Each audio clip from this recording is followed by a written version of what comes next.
Week 3 of the fantasy baseball season, and here's a few pitchers I look to sell and trade this week. The first pitcher, Shota Imanaga of the Chicago Cubs. So what a start it's been for Imanaga in his major league career after spending many seasons, obviously in Japan and pitching over there. So far, 15 and a third, 2-0 record, 16 Ks, no ERA, 0.72 whip, and a quality start. Imanaga, he was a decent guy coming out of Japan, obviously not on the level of Yamamoto, but so far in the early going, he's outpitched Yamamoto this season, where he's gone out there in 3 outings and hasn't given up an earned run this season. Mediocre outing and one great outing and a decent outing it was for Imanaga. April 1st versus the Rockies, 6 innings, got the win.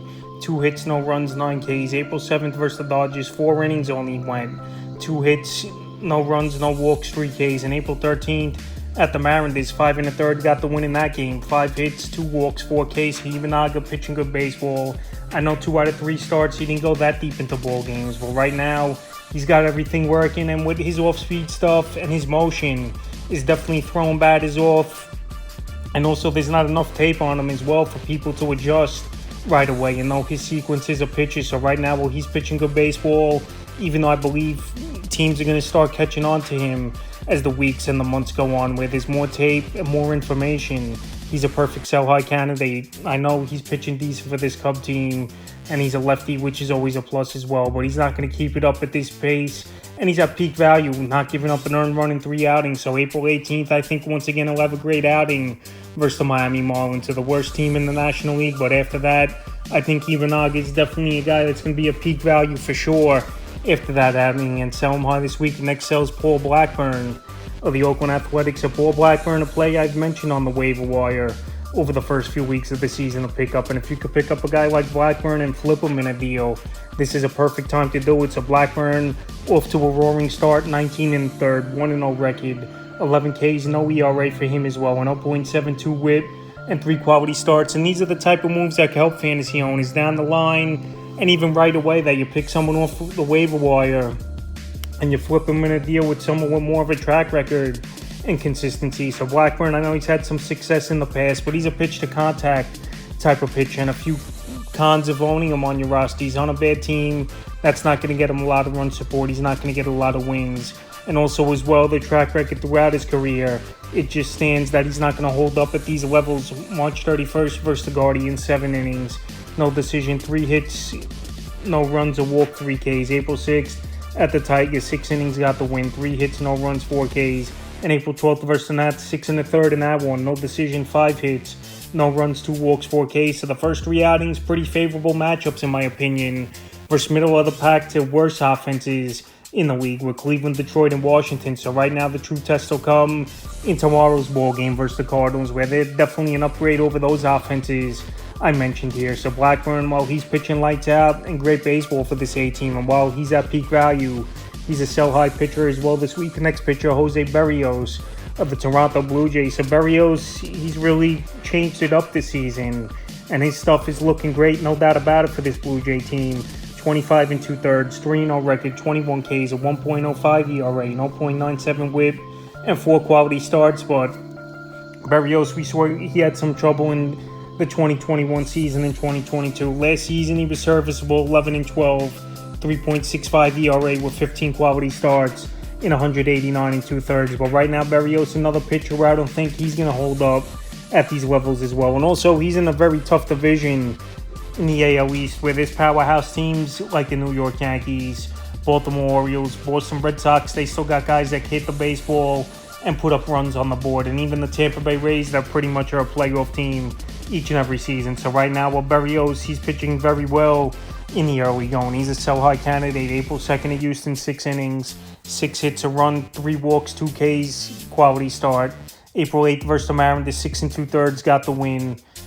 4 hits, a walk, 6 Ks in that ball game, a quality start. And April 14th versus the Rockies, 7 innings, got the win. 2 hits, no runs, 2 walks, 7 Ks, a quality start. So like I said, to start the year, 4 quality starts for Berrios, which is really good. But the last 2 outings have been versus pretty weak hitting offenses in the Mariners and the Rockies. So right now, while he's pitching great baseball, is Berrios, and I'm not expecting him to stay at this level, and especially in a tough division where he's amongst the league leaders at the pitching position. He's definitely a sell-high pitcher this week. The next pitcher, Reed Detmers, the Los Angeles Angels. Detmers, another pitcher coming out of nowhere this season. I know he was a top prospect a few seasons ago in the Angels system and all of Major League Baseball. On the year, 17 and a third, 3-0 record for Detmers, 26 Ks, a 1.04 ERA, 0.81 WHIP, and 2 quality starts. So another lefty is Detmers, just like Imanaga I mentioned early in the video.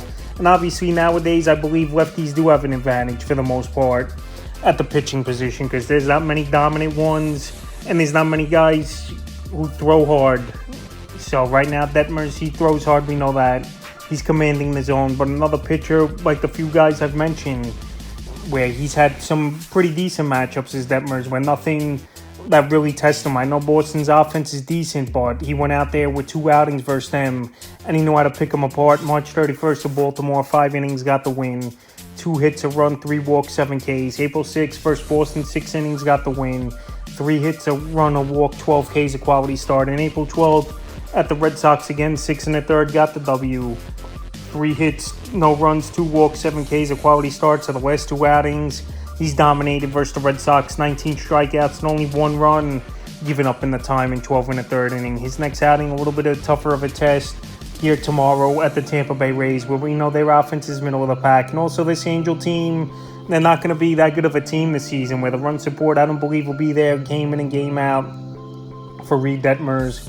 And last season, Reed Detmers, it wasn't a great year at all for Detmers, where he went 4-10 with a 4.48 ERA. So right now, while the strikeout rate is up, the runs are down, and he's really attacking the zone and getting outs here. He's a perfect sell-high pitcher this week. In the 5th and final pitcher I look to sell and trade is Ronald Blanco of the Houston Astros. So Blanco, pretty much, he was just a guy they gave a rotation spot towards the end of spring training, where Justin Verlander obviously was out, but looks like he's returning Friday to the rotation. And Ronald Blanco, I know he had some starts last season, 52 innings, 2-1 record, a 4.5 ERA with 52 Ks for this Houston Astros team. But so far this season, he's been dominant.